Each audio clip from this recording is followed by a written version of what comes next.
বন্ধুরা, এখন আমি তৈরি করলাম অনন্য স্বাদের একটা রেসিপি। সেটা হলো কচুরমুখী আলু দিয়ে চিংড়ি মাছের তরকারি। তাহলে দেখো কিভাবে বানালাম আর কি কি মশলা ব্যবহার করলাম।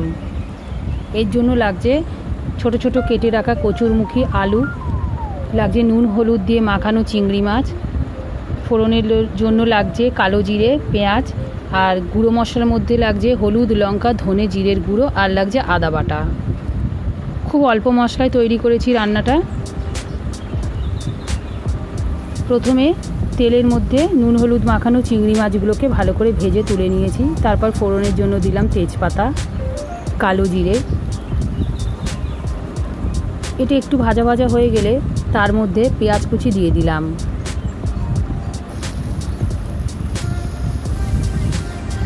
পেঁয়াজ কুচিটা ভাজা হয়ে গেলে তার মধ্যে কচুরমুখী আর আলু দিয়ে দিলাম।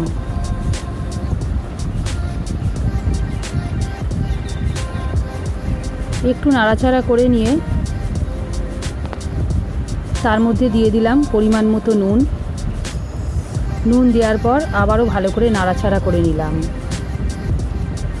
একটু ভাজা হয়ে এলে তার মধ্যে দিয়ে দিলাম আদা বাটা।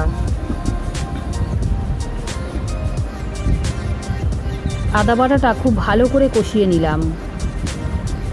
তারপর গুঁড়ো মশলাগুলোর মধ্যে সামান্য জল দিয়ে একটু বাটা মশলার মতো তৈরি করে নিলাম।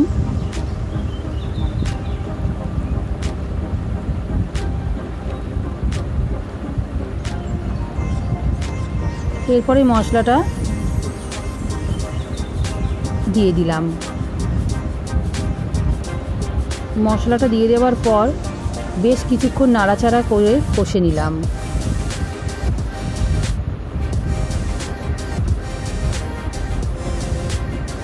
একটু ঢাকা চাপা দিয়ে কষে নিলাম। তারপর দিয়ে দিলাম চিংড়ি মাছ। চিংড়ি মাছটা দেওয়ার পর আবারও একটু নাড়াচাড়া করে নিয়েছি।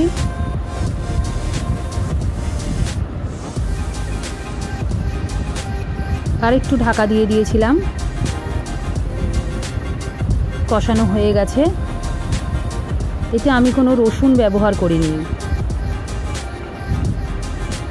একটু কষানোর পর দিয়ে দিয়েছি উষ্ণ গরম জল।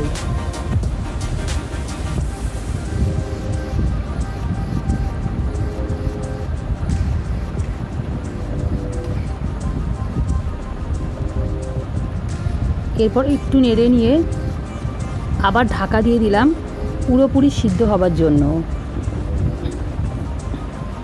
এবারে পুরো সিদ্ধ হয়ে গেছে।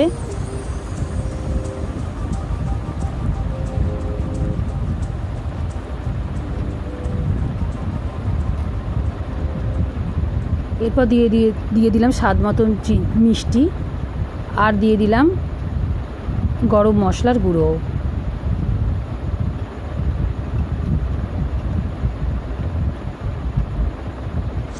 তারপর আরেকটু ঢাকা দিয়ে দিয়েছি। এরপর তৈরি হয়ে গেছে আমাদের অনন্য স্বাদের চিংড়ি দিয়ে কচুরমুখী আলুর তরকারি। বন্ধুরা, রেসিপিটা ভালো লাগলে লাইক শেয়ার আর সাবস্ক্রাইব করে দিও।